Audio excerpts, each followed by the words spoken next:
वक्रतुंड महाकाय सूर्यकोटिसम्प्रभ निर्विघ्नं कुरु मे देव सर्वकार्येषु सर्वदा।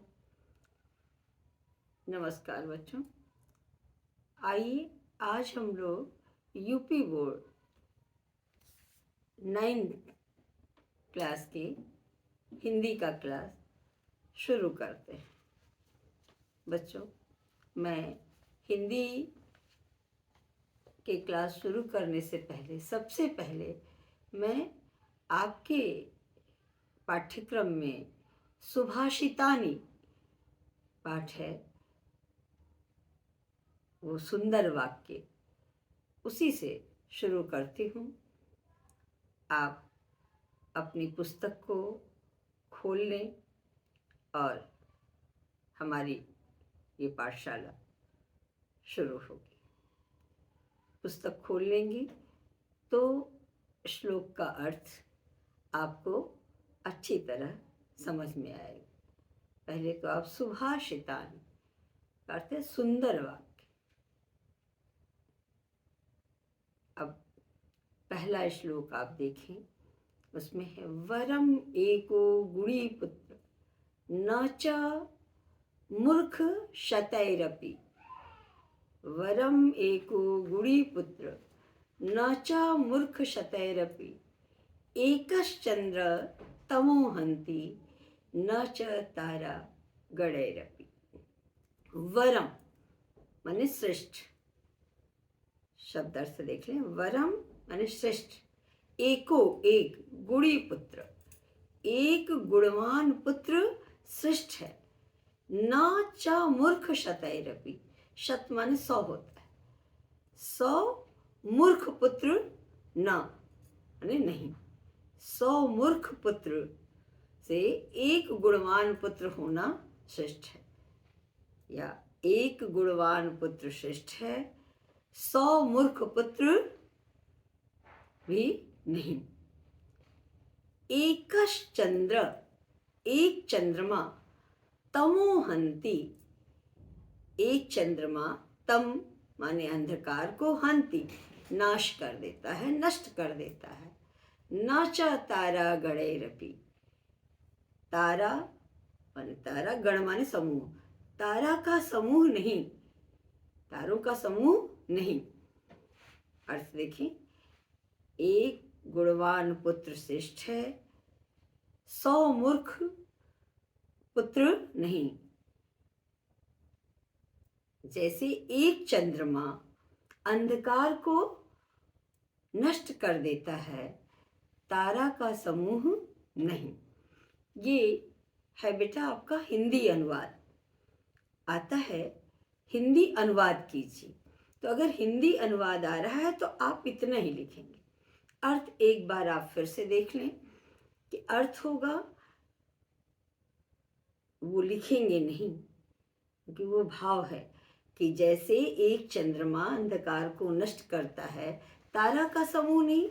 अमावस्या की जो रात्रि होती है, तारा आकाशमंडल में तारा निकले रहते हैं और बिल्कुल जगमग करते दिखाई देते हैं, लेकिन पूरी रात्रि अंधकारमयी होती है।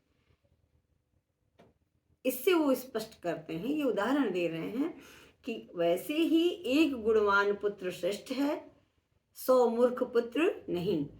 जैसे एक चंद्रमा अंधकार को नष्ट कर देता है, तारा का समूह नहीं। चलिए, इसको आप वीडियो चला के बार बार देखें, दोहराएं, और अगर आपको नहीं समझ में आए तो आप फिर से हमसे पूछ सकते हैं।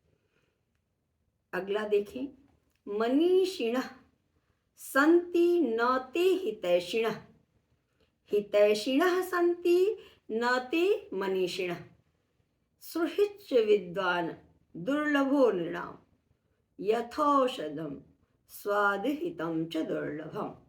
मनीषी का अर्थ विद्वान होता है। मनीषिणः सन्ति न ते हितैषिणः, जो मनीषी हैं, विद्वान हैं, वे हितैषी नहीं। हितैषिणः सन्ति, हितैषी हैं, वे विद्वान नहीं।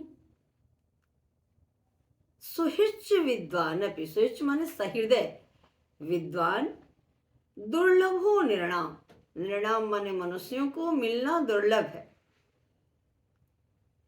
यथौषधम, यथा माने जैसे, औषधम माने औषधि में, औषधि दवा को कहते हैं, दवा लिख लीजिए। औषधि में, दवा में, स्वाद हितम च दुर्लभम, स्वाद और हित होना, लाभकारी होना दुर्लभ, कठिन है। ये बच्चों हिंदी अनुवाद हो गया।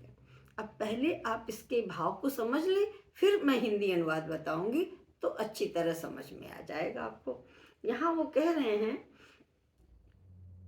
कि मनीषिणा, जो विद्वान व्यक्ति है, ये आवश्यक नहीं कि वो आपका हितैषी हो, और जो आपका हितैषी है वो विद्वान है, ये आवश्यक नहीं। हो सकता है आपका हित चाहने वाले बहुत हों, लेकिन वो विद्वान नहीं है। तो सहृदय विद्वान माने कि जो आपका हितैषी भी हो और विद्वान भी हो, ऐसा व्यक्ति मिलना दुर्लभ है, कठिन है। आपके बहुत से सगे संबंधी पड़ोसी होंगे जो आपके हितैषी हैं, आवश्यक तो नहीं कि वो विद्वान है। अगर आपको ऐसा व्यक्ति मिला तो आप भाग्यवान हैं, ये वो कहना चाह रहे हैं। क्योंकि वो बता रहे हैं कि जैसे दवा होती है, तो दवा आप पिएंगे, दवा अधिकतर कड़वी होती है, लेकिन वो हमारे शरीर को लाभ देती है। तो दवा में स्वाद भी हो और वो हित लाभकारी भी हो, ये मिलना कठिन होता है। लेकिन ऐसा नहीं है, किसी किसी दवा में, जैसे बच्चों की जो दवाएं आती हैं खांसी वगैरह की, वो मीठी भी होती हैं और लाभ भी करती हैं। ये मैंने व्याख्या इसलिए की कि अब आप हिंदी अनुवाद लिख सकेंगे। फिर से देखें, मनीषिणः सन्ति न ते हितैषिणः, जो विद्वान है वो हितैषी नहीं। हितैषिणः सन्ति न ते मनीषिणः, जो हितैषी हैं वे विद्वान नहीं हैं। सुहृच विद्वान अपि दुर्लभो नृणाम, सहृदय विद्वान मिलना मनुष्य के लिए दुर्लभ है, कठिन है। यथौषधम, जैसे औषधि में, दवा में स्वाद और हित का होना, लाभकारी होना दुर्लभ होता है।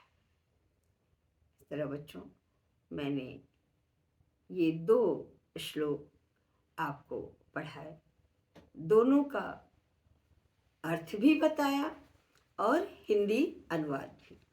आप इसको पढ़ें, बार बार वीडियो चला के देखें।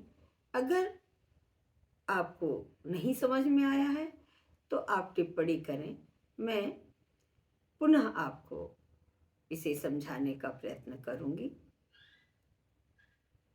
अगला अंक अगली वीडियो। मुझे आपने सुना, इसके लिए बहुत बहुत धन्यवाद।